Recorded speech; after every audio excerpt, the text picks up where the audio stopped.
بسم اللہ الرحمن الرحیم۔ مہمان کا رزق، ایک سچا واقعہ بیان کیا جاتا ہے کہ کسی گاؤں میں ایک صاحب کا اپنی بیوی سے جھگڑا ہو گیا۔ ابھی جھگڑا ختم نہیں ہوا تھا کہ اسی اثناء میں ان کے گھر مہمان آ گیا۔ خاوند نے اسے اپنی بیٹھک میں بیٹھا دیا اور بیوی سے کہا کہ فلاں رشتہ دار مہمان آیا ہے، اس کے لیے کھانا بنا لو۔ وہ غصے میں تھی، کہنے لگی نہ تمہارے لیے کھانا ہے نہ تمہارے مہمان کے لیے۔ وہ بڑا پریشان ہوا، لڑائی تو ہماری اپنی ہے، اگر رشتہ دار کو اس بات کا پتہ چل گیا تو خواہ مخواہ خاندان میں بات ہو گئی اور کھاری الگ سے ہو گئی، لہذا خاموشی سے آ کر مہمان کے پاس چپ چاپ بیٹھ گیا۔ اتنے میں اسے خیال آیا کہ چلو بیوی اگر روٹی نہیں پکاتی تو سامنے والے ہمارے ہمسائے بہت ہی اچھے لوگ ہیں، میں انہیں ایک مہمان کا کھانا پکانے کے لیے کہہ دیتا ہوں۔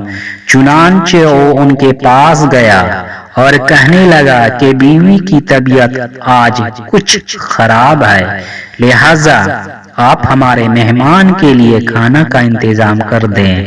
انہوں نے کہا ٹھیک ہے۔ وہ مطمئن ہو کر مہمان کے پاس آ کر بیٹھ گیا۔ مہمان کو کم از کم کھانا تو مل جائے گا جس سے میری عزت بھی بچ جائے گی۔ تھوڑی دیر بعد مہمان نے کہا کہ ذرا ٹھنڈا پانی تو لا دیجیے۔ وہ اٹھا، گھڑے کا ٹھنڈا پانی لاتا ہوں۔ اندر گیا تو دیکھا کہ بیوی تو زار و قطار رو رہی ہے۔ وہ بڑا حیران ہوا اور کہنے لگا کیا بات ہے؟ اس نے پہلے سے بھی زیادہ رونا شروع کر دیا، کہنے لگی بس مجھے معاف کر دیں۔ اس کے خاوند نے کہا کہ بتاؤ تو صحیح، آخر تمہارے رونے کی وجہ کیا ہے؟